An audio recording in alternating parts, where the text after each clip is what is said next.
Okay, so in this video we will learn how to do a questionnaire, and the reason why we're learning to do it is because questionnaire always must follow from the literature review.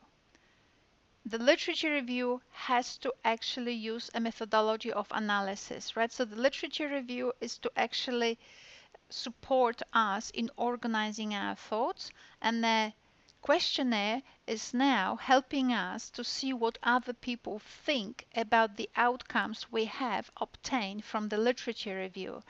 Now, because the literature review helped us systematize our thinking, now we have a pretty good basis to create a questionnaire because it is informed by those insights we have obtained from the literature review.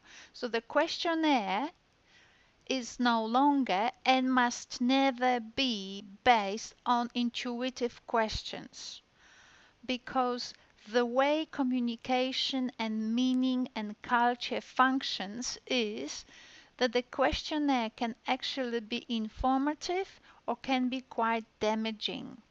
And if it is based on questions which are not well explored and not systematized, what we do then, we invite a lot of common sense beliefs, a lot of myths, a lot of biases that haven't been broken down, and we only mess up the picture.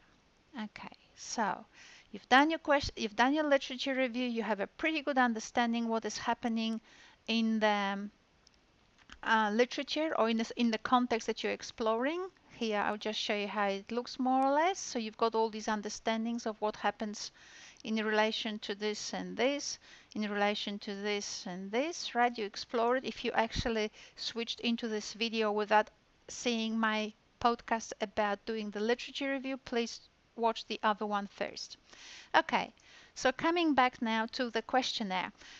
Questionnaire has to have, like everything else in life, it always is goal oriented. You've got to be very clear what you want from your questionnaire. Now, one thing for sure, every questionnaire has a consultative purpose, right? We learn from others, and others learn from our questions. So there's nothing new about it, except that very often this gets missed.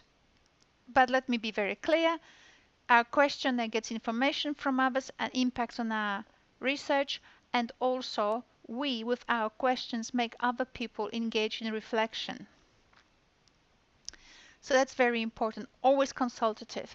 Now, in terms of our research, what I wanted to suggest is that your questionnaire may have two functions, two separate functions, may have even more, and I may not be able to actually think of them all at this very moment. But it will actually help you to see what others think about what you have found out through through your literature review. So if you have particular arguments, or if you found here as a result of your literature review particular irregularities, you might as well subject your perceptions into the opinion of others and see how they feel about what you have found out. It may be that you missed something, they may add things, so that's a very nice way of actually approaching a questionnaire. The other questionnaire might be that as a result of your literature review and as a result of the irregularities you have actually created, you might actually tell people what you found out and what kind of recommendations you suggest would be appropriate for this particular problem.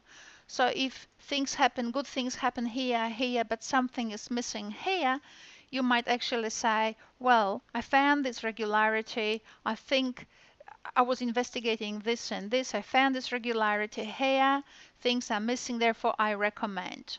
Wouldn't it be nice to have a look what other people think about this kind of recommendation? You never know what may happen, what actually may turn up. So I suggest these two kinds of points of focus for your questionnaires. Now, your questionnaire has to be systematic, right? Well, let's have a look how to ensure it is. And here's another table by Anya. As you can see in this table, we have everything linked. So if you find out something relating, for example, to here, I'll just make it red, orange, green actually to be different. If you actually find out something here, you know that it relates to this type of a strategy or level of strategy, say like in Dean we had mentoring strategy, and it refers to actually to this specific dimension of this big issue. You see?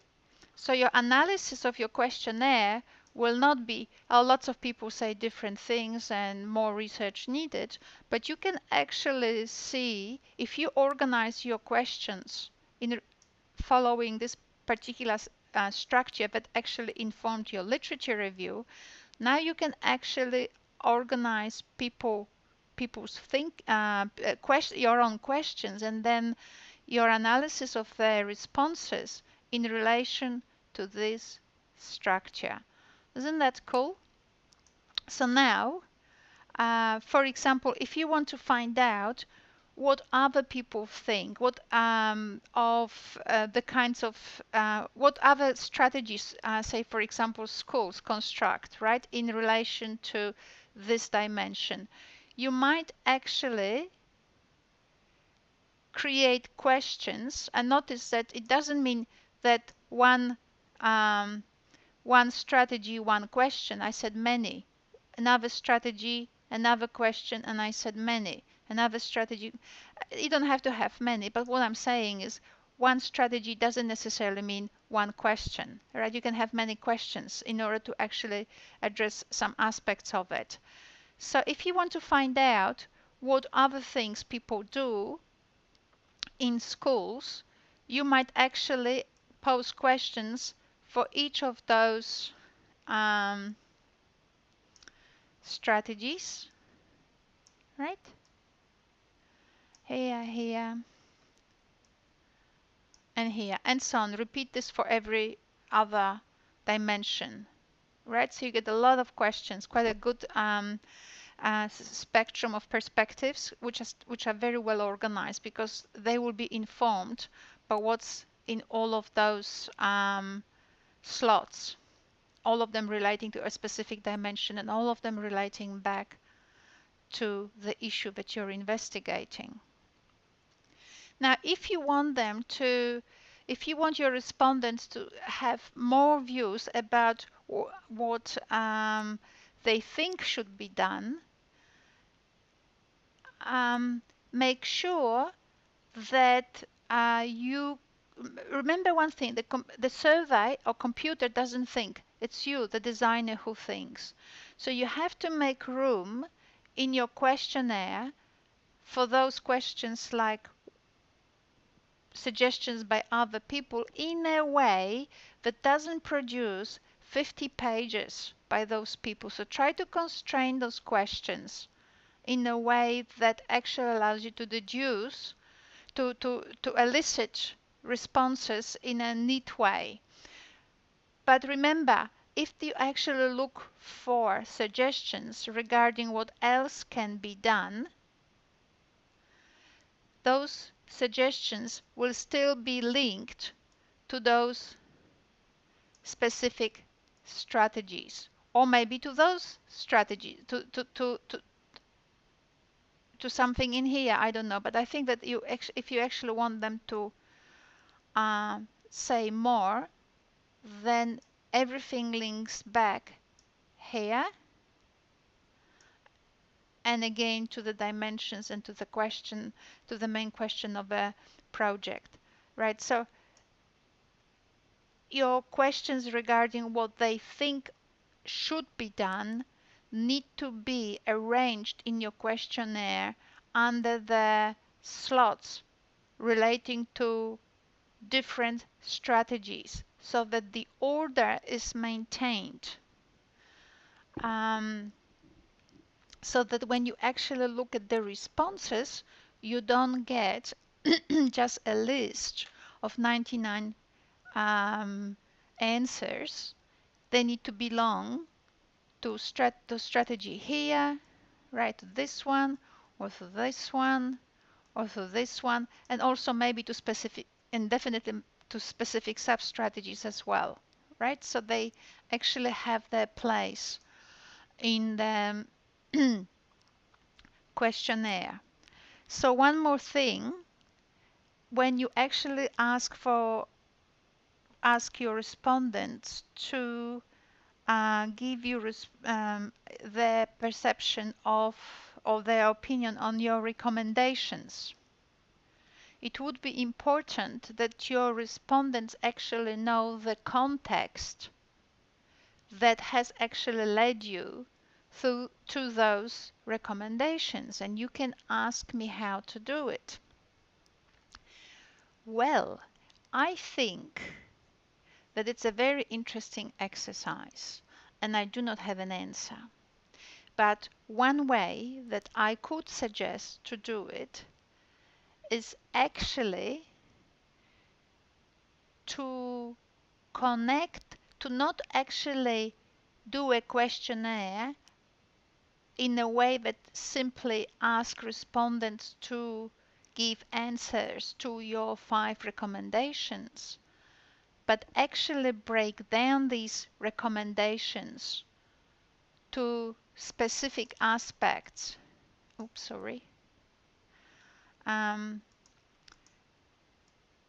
that actually will allow you to bring this and this and this and this together, and then this and this and this and this, right? So while you might actually in your assignment write 5 recommendations for the questionnaire, I would like you to actually see if you could break down those recommendations and relate them to each of those strategies, and then see what will emerge.